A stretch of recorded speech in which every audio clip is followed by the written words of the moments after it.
শুভ সকাল আমার প্রিয় বন্ধুরা, কেমন আছেন সবাই? তো আশা করছি সকলে খুব ভালো আছেন, আর আপনাদের ভালোবাসা ও আশীর্বাদে আমরাও ভালো আছি। তো আজকে বারটা হচ্ছে বুধবার। তো বুধবার এখন বাজে প্রায় ওই ৬টা থেকে ৬:৩০টার মধ্যে। তো উঠেই এখন সকাল সকাল কাজকর্ম ধরে ফেলেছি আমাদের। তো সকালের বাসি কর্ম মেয়েদের থাকেই, তো সেইগুলোই করে নিচ্ছি। বিশেষ করে এঁটো বাসন, ঘর দুয়ারে গোবর ঝাঁট, এগুলো তো একদমই আগেই করে নিতে হয়। তাছাড়া অন্য কাজে হাত দিতে একদমই ভালো লাগে না, মনে হয় যেন এটাই প্রথম কাজ। তো সেই জন্যই আর কি প্রথমে দুয়ারে গোবর ঝাঁট করে সমস্তটাই আর কি উঠোনে ঝাঁট দিয়ে নিয়েছি। তো তারপরে ঘরদোরগুলো ভালো মতো ঝাঁট দিয়ে নিলাম। আগে মায়ের ঘরটা দিলাম, তো তারপরে আমার ঘরটা দিয়ে গোটা বারান্দাটা আর কি ঝাড় দিয়ে দিলাম। তো তারপর দেখুন আমাদের মনুসোনাকে বের করে দিয়েছি। তো বেলা হয়েছে বলতে এখন তো ঠান্ডাটা মোটামুটি অনেকটাই কমে গেছে, তবু যেন সকালটা একটু গা শিরশির তো করেই। তো সেই জন্যই দেখুন ওকে বের করে দিলাম, করে দিয়ে খাবার দিয়ে দিলাম, খড় দিলাম, আটা দিলাম। তো তারপরে ওর গায়ে কিন্তু চটটাও ঢাকা দিয়ে দিলাম। একটুক্ষণ থাক, একটু পরে হয়তো খুলে দেবো, কারণ অতটাও ঠান্ডা নেই। তো যেহেতু সকালে বের করলাম সেহেতু আর কি একটু দিয়ে দিলাম। তো দেখুন তারপরে গোয়াল থেকে গোবর টোবর সমস্তটাই কুড়িয়ে নিয়ে চলে এসেছি। চলে এসেই আর কি একটু জল দিয়ে ভিজিয়ে রাখবো। আজকে আর দেবো না জানেন, আজকে যেহেতু বুধবার, কাল তো বৃহস্পতিবার, আর আমাদের গোটা উঠোনটা নাতা দিতে অনেকটাই গোবর লাগে। তো এইটুকু গোবরে তো হবে না, তো সেই জন্যই ভাবলাম সারাদিনের গোবরটা থাক আর এই কালকের গোবরটাও থাক, সবগুলো মিলে বিকেলের দিকে একটু ন্যাতা দিয়ে দেবো। তবে প্রথমে বুধবার বলে মনে ছিল না, ভাবলাম যে অল্প গোবর ভিজিয়ে রেখে দিই, কালকেই না হয় দেবো। তো তারপর ভাবছি তাই তো, কাল তো বৃহস্পতিবার আছে, আমাকে তো এমনিতেই আর কি বিকেলে রাতা সব দিয়ে রাখতে হবে। তো সেই জন্য গোবরটা রাখা হলো, যেহেতু রেখে দিয়েছে সেহেতু কাজেই লেগে যাবে আর কি।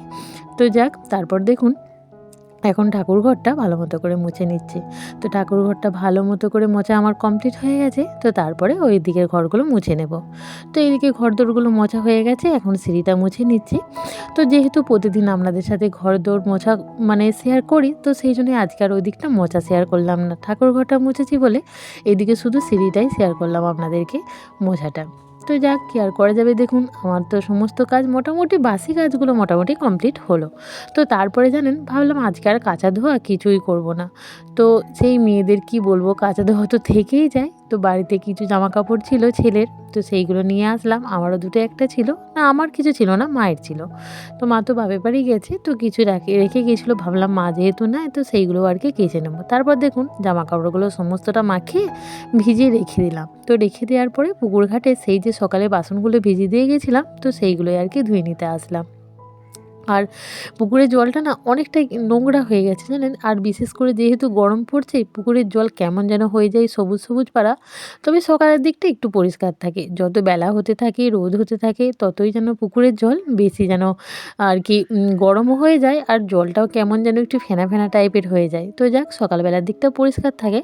যদিও বাসন কোসন যেমনই ধুই না কেন, আবার বাড়িতে নিয়ে এসে কলের জল দিয়ে ভালো মতো করে পরিষ্কার করে নিই। তো এখন গ্রীষ্মকাল ভোর এখন এই হতে থাকবে। তো আর কি হয় জানেন তো, গ্রীষ্মকালের পুকুরের জলটা যতই এখন ভালো দেখাক না কেন, সেই কেমন যেন হয়ে যায়। তো যাক, তারপরে দেখুন পুকুর থেকে এসে আমি এখন ছেলের মুড়ি খাবারের জন্য আলু ভাজা বানাচ্ছি। ছেলেটা আমার আলু ভাজা খেতে অনেকটাই ভালোবাসে। তো ভেবেছিলাম আলু ভাজাটা করে নিয়ে তারপর ওকে মুড়ি দিয়ে দেবো। পাটটা যেহেতু বুধবার, কারণ ওর স্কুল ছিল, কিন্তু আজকে এক জায়গায় যাওয়ার আছে জানেন তো, আমাদের সাথেই কাজ করে এক দিদিভাই, ওর শাশুড়ি মা মারা গেছে, তো ওদের আজ শ্রাদ্ধ বাড়ি আছে, বারবার বলেছিল, নিমন্ত্রণ করেছিল আর কি। তো ছেলেকে নিয়ে যাওয়ার জন্য বারবারই বলেছিল। আমরা অনেকজনাই গিয়েছিলাম, ওই 10 থেকে 15 জনার মতো। তো ছেলেদেরকে নিয়ে যাব, তো ওই জন্য ওকে আর আজকে স্কুলে পাঠাইনি। যেহেতু স্কুলে পাঠাইনি সেহেতু তো সকালের দিকটা মুড়িই খাবে, নাহলে ভাত খেয়ে স্কুলে যায়। আর ওই আলু ভাজা খেতে কিন্তু প্রচণ্ডই ভালোবাসে। তো জানেন তো, আলু ভাজা খেতে ভালোবাসলেও ওর আর আলু ভাজা খাওয়া হয় না। কারণ যেহেতু সকালে ভাত খেয়ে স্কুলে যায়, আজকে যেহেতু স্কুল যাবে না সেই জন্য ওর মনের মতো একটু আলুই ভেজে দিলাম। আর এদিকে দেখুন স্নান সেরে ঠাকুর সেবা দিয়ে এখন কিন্তু রেডি হচ্ছি ওই যে ওখানে যাব বলে। তো আমার কুঁচিটা কিন্তু আমার ছেলে ধরে দিচ্ছে। তো জানেন তো, আমার ছেলে না খুব সুন্দর করে কুঁচিটা ধরেছিল জানেন তো, ভেবেছিলাম হয়তো পারবে না। তো যথেষ্ট মনোযোগ দিয়ে করছে সেটা আপনারা দেখতেই পাচ্ছেন, মন দিয়ে কিন্তু শাড়ির কুঁচিটা ধরেছে। তো তারপর দেখুন আমি চুলটা ভালো মতো করে আঁচড়ে নিলাম। আর যাব একটু বাজারের দিকে। তো তারপরে আর কি ওখানে যাব। ছেলের ভাবছি একজোড়া জুতো নেব। তো সেই জন্যই আর কি জুতোর দোকানেও চলে এসেছি। তো ওর জুতো বলতে এখন তো হালকা, হালকা গরম পড়েছে আর বুটগুলো না পরে থাকতে চাইছে না। তো যাক কি আর করা যাবে। তো নতুন জুতো পেলে তো ছেলেরা খুশিই হয়। তো ভাবলাম যেহেতু ওখানে যাচ্ছি এখন তো প্রায় 12:30টার মতো বেজে গেছে জানেন। ভাবছিলাম হয়তো দোকান বন্ধ হয়ে যাবে। যাক বন্ধ হয়নি। তো সেই জন্যই আর কি ওর জন্য আর কি এক জোড়া জুতো নিয়ে নিচ্ছি। তো কত জুতো বের করেছি ভাবতে পারছেন? ওর ছেলের আমার পছন্দ আর হয় না। তো শেষমেশ যেটা পায়ে পড়লো সেটাই হয়েছে।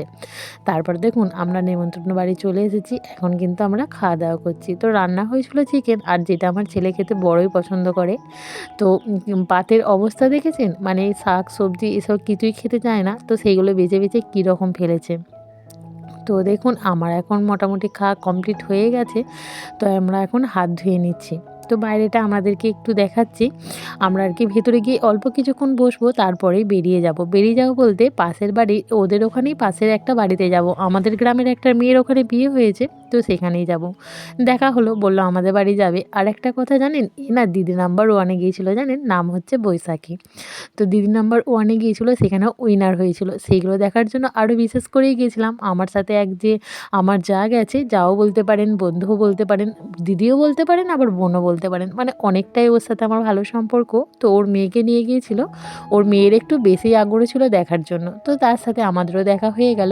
এটা হচ্ছে লাখ টাকার লক্ষ্মী লাভ। সেখানেও এই রিসেন্ট গিয়েছিল, হয়তো 1 মাসের মতো হবে। তো দিদি নাম্বার 1 গিয়েছিল সিজন 7 এতে।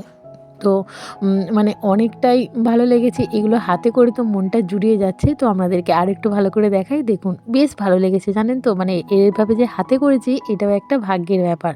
সবার কিন্তু ভাগ্যে হয়ে ওঠে না যাওয়ার মতো। তো যাক ওর ভাগ্যে ছিল, ও যেতে পেরেছে। এটাই একটা বিশাল ব্যাপার। তো দেখুন তারপরে ওখান থেকে ফিরে গেছি। অনেকটা বেলা হয়ে গেছে জানেন তো। বাড়িতে মা নেই, তার মধ্যে আমাদের মনুষনা আছে। একটু বেশি তাড়াহুড়ো করছিলাম। তো যাক একটা স্টেশনারির দোকানে ঢুকেছিলাম। তো ওখান থেকে এখন বাড়ি চলে এসেছি। আজকের মতো ভিডিওটা এই পর্যন্তই। দেখা হচ্ছে